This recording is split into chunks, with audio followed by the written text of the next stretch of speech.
Telugu music director Thaman ప్రస్తుతం పలు పెద్ద ప్రాజెక్టులతో బిజీగా ఉన్నాడు.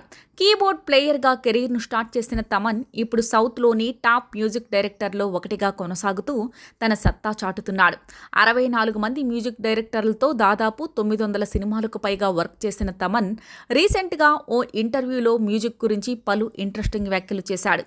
మ్యూజిక్ ఆడియన్స్కు కనెక్ట్ అవ్వడానికి కీలకమైంది. అక్కడ కల్చర్ అని దాన్ని అర్థం చేసుకుని మ్యూజిక్ చేస్తే తప్పకుండా మ్యూజిక్ క్లిక్ అవుతుందని తమన్ ఈ సందర్భంగా చెప్పుకొచ్చాడు.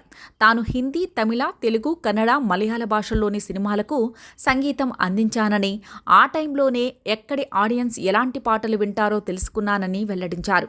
భౌగోళిక పరిస్థితులను బట్టి మ్యూజిక్ టేస్ట్ మారుతుందని తమన్ చెప్పాడు.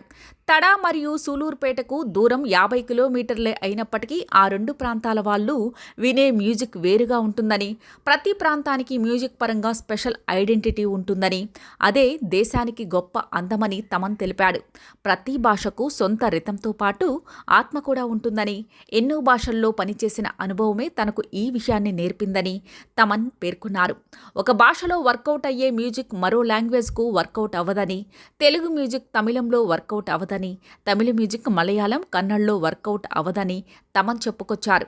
అందుకే వేరే భాషలో సినిమా చేసేటప్పుడు అసలు అక్కడి వాళ్ళు ఏం వింటారు, ఎలాంటి మ్యూజిక్ను ఇష్టపడతారు, అక్కడి యాస ఎలా ఉంటుంది అనే విషయాలను తెలుసుకోవడానికి కొంత టైం తీసుకుంటామని తమన్ తెలిపారు. రీసెంట్ టైంలో అక్కడ ఎలాంటి మ్యూజిక్ వర్కౌట్ అయ్యిందో, ఆ ఏరియాల్లో ఏ ట్రెండ్ అయ్యాయో తెలుసుకుని అప్పుడే మ్యూజిక్ కంపోజ్ చేయడం స్టార్ట్ చేస్తామని, మంచి మ్యూజిక్కు అక్కడి మూలాలు కూడా ఎంతో ముఖ్యమని తాను నమ్ముతానని తమన్ ఈ సందర్భంగా తెలిపారు.